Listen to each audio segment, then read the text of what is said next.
¿Cómo inició? ¿Narrando cuentos? Sí, mira, en el año 93, 1993, yo en ese tiempo era profesora de aula, soy profesora de filosofía, hacía clases en un colegio y al mismo tiempo escribía. Siempre toda la vida he escrito cuentos.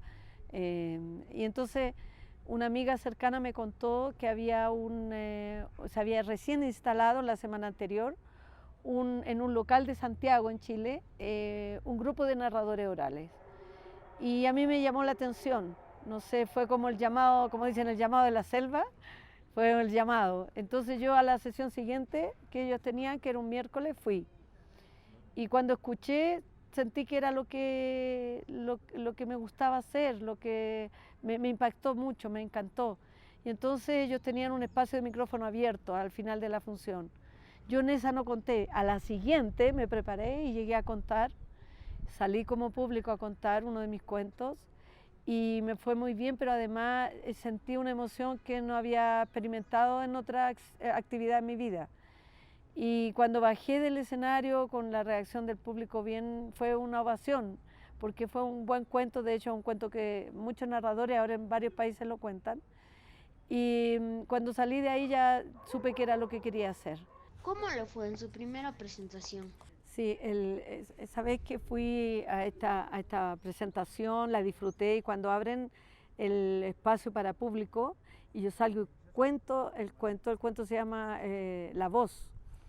Entonces narra una situación que es muy jocosa, pero además bien profunda porque en el fondo mm, es muy simbólico porque era como el dejar salir tu voz. El cuento habla de eso, ¿no? Habla del poder sacar todo lo que uno tiene adentro y comunicarlo, de sacar la voz. Entonces, tiene escenas bien divertidas también.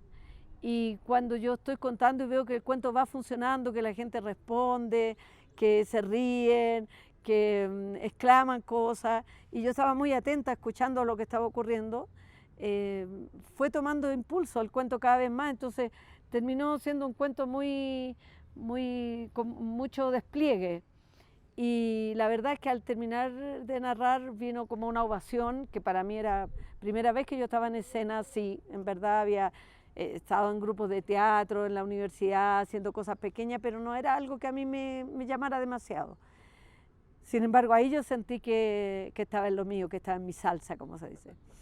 Y cuando bajé del escenario se acercó uno de los narradores que estaba en ese grupo, que era como del colectivo, y me dice que me invitaban como a continuar, que si quiero seguir, que podría haber avisado que el cuento era así, me habrían dejado para cerrar, me hizo una broma, en fin, y me invitan el colectivo a que vuelva el próximo miércoles. Y al miércoles siguiente volví con otro cuento mío y luego con otro, y ahí estuve con el colectivo como 3 años. ¿Tiene algún cuento favorito? Sí, de hecho, de mis favoritos son los cuentos sufí, los cuentos de la cultura sufí, que son cuentos eh, que vienen del oriente, pero que son la manera como ellos narran se parece mucho a la manera como narramos acá también. Entonces, ese ha sido uno de mis caminos, los cuentos sufí, tengo bastante en mi repertorio. Pues son cuentos filosóficos, son cuentos que cuentan, que a la vez que están contando están abriendo un camino de reflexión. Y han sido siempre mis favoritos, me gustan mucho. Me gustan también los cuentos del campo, me gustan por la naturalidad con la que se relacionan con el entorno, con las personas, digamos, la picardía que tienen, una picardía sana, digamos, de hacerte creer cosas de pronto que le han sucedido y que no le han sucedido. Entonces hay varios ámbitos que son los míos, los favoritos, digamos. ¿Por qué es importante contar cuentos? Sí, de todas maneras, la conversación es importante, el contar historia. Hay muchas cosas a las que se puede acceder para dar continuidad en la vida. Somos seres humanos que vamos pasando, que tenemos una experiencia humana, en realidad somos espíritus que tenemos una experiencia humana y en este pasar por el mundo hay cosas que se dejan de hacer, cosas que antes eran y ya no, en fin. y la continuidad de esa historia la pueden dar los padres a los hijos, los tíos a los sobrinos, los abuelos a las abuelas. Entonces es muy importante que no se pierda de vista eso, sobre todo en una era tecnológica. No es prohibir la tecnología, es compartir con otras cosas. No es que se tenga que ser una y otra no. La verdad es que se saca lo mejor de sí cuando se conversa. Cotidiano es lo que más falta en este momento, sobre todo a los niños y a las niñas. Cotidiano del cocinar y conversar, de la sobremesa y conversar, de contar la historia, de cómo se hacían las cosas antes.